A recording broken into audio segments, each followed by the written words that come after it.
We learned in a previous video that David was someone who inquired of the Lord before acting. It made him different to what we might call ordinary people.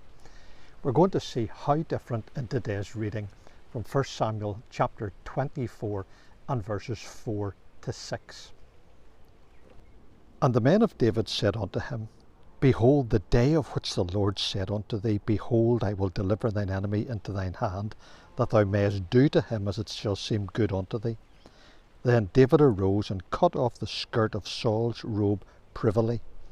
And it came to pass afterward that David's heart smote him, because he had cut off Saul's skirt.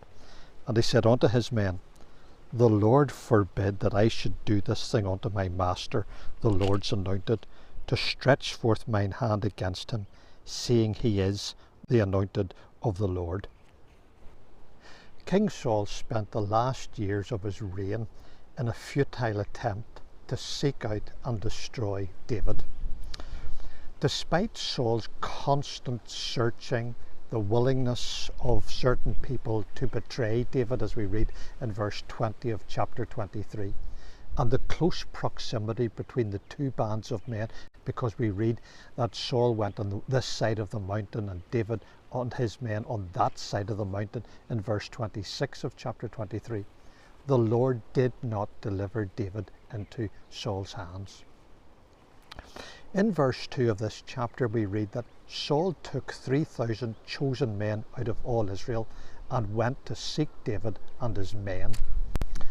David and his men took refuge in a cave close to where Saul's army was. It was that very cave where Saul went in to cover his feet, verse 3 of this chapter, or as we might say, to answer the call of nature. With Saul inside the cave on his own, and David's band in the same cave, David's men saw a golden opportunity to assassinate Saul.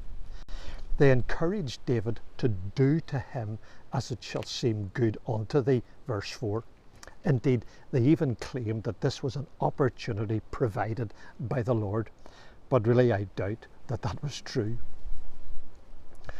I want to ask, what would you have done if given an opportunity to remove a person who was not only your enemy, but was evidently unfitted for the throne?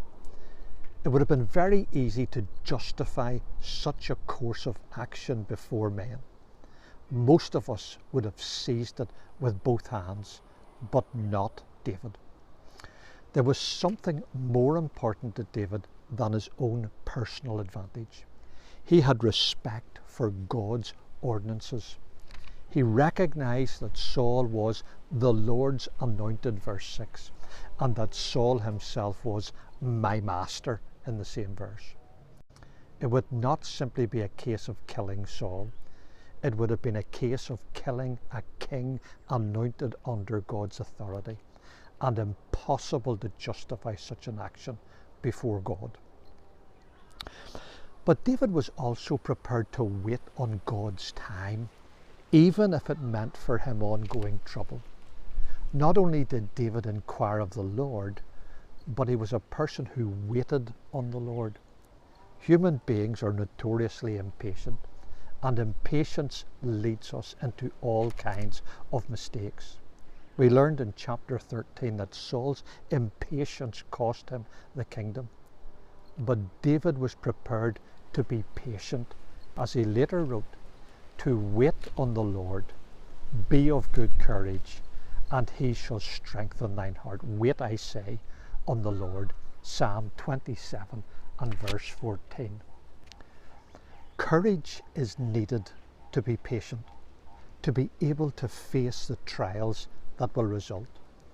But Peter also reminds us that if when ye do well and suffer for it, ye take it patiently, this is acceptable with God, 1 Peter chapter 2 verse 20. And being acceptable or pleasing to God must be our ambition as Christians.